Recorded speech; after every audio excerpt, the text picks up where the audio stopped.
Good evening. आज सीखने और सिखाने के क्रम में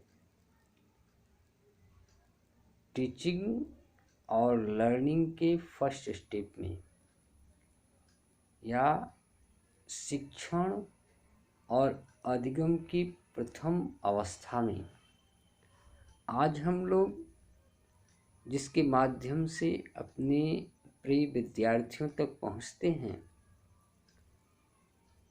उन संदर्भों की चर्चा करेंगे। एक शिक्षक अपने विद्यार्थी तक शब्दों के माध्यम से पहुंचता है, तो शब्द क्या है और वास्तव में वह हमें हमारे विद्यार्थियों तक पहुंचने में कैसे सहयोग करता है, उसके प्रारंभिक चीज़ों को जानने का प्रयास करते हैं।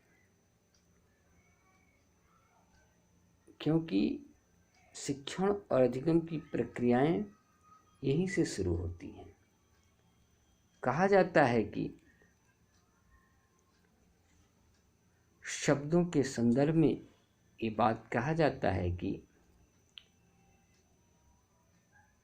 जो माध्यम है हमारा बच्चों तक पहुंचने का, उसके लिए साफ और स्पष्ट ये कहा गया है, अक्षरों अथवा वर्णों में समुदाय विशेष को शब्द कहा जाता है। अक्षरों अथवा वर्णों के समुदाय विशेष को हम शब्द कहते हैं। स्वतंत्र और सार्थक ध्वनि ही शब्द हैं। यह विचार करने योग्य है कि हम जिस बात को, जिस विषय वस्तु को अपने बच्चों तक ले जाना चाहते हैं, उसमें स्वतंत्र और सार्थक ध्वनि होनी चाहिए, क्लियर प्रोनाउंसिएशन होना चाहिए, स्पष्ट शब्द होने चाहिए।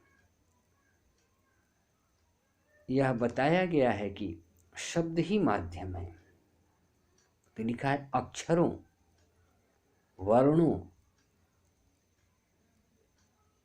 से मिलकर जो शब्द बनते हैं, जो शब्दार्थ सामने आता है, उसी की अनुभूति, उसी से जुड़े संदर्भ जब हम सार्थक और स्वतंत्र ध्वनि में बोलते हैं तो वही भाव बच्चों तक जाता है और उसी को सीख पाते हैं। जैसे महाराणा प्रताप जी के जीवन दर्शन को अगर हमें बच्चों को बताना है तो हमारा हाव भाव, ध्वनि सब उसी रूप में होना चाहिए। अगर साहस का संदर्भ है, साहस से जुड़े विषय वस्तु हैं, तो हमारी ध्वनि भी साहस की तरह होनी चाहिए। जैसे राणा की पुतली फिरी नहीं, तब तक चेतक मुड़ जाता था। जैसा विषय, जैसे परिस्थितियों के अनुसार शब्द, उसी बॉडी लैंग्वेज में आपका प्रेजेंटेशन। शब्द शक्ति स्वरूपा है, शब्दों में शक्तियां बसती हैं। इसलिए हमें शब्द को, शब्द के उच्चारण को, शब्दार्थ को खूब समझकर उसी भाव में अपने प्यारे बच्चों तक व्यक्त करना चाहिए। ये सीखने सिखाने का फर्स्ट स्टेप है। जैसा शब्द, जैसी ध्वनि, वैसा आवरण और वैसी सीख। विषय बहुत गंभीर है।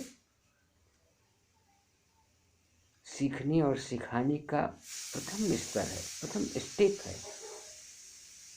इसलिए गंभीरता से इस विषय को हम लोग क्लास में अपने अध्ययन का विषय बनाएंगे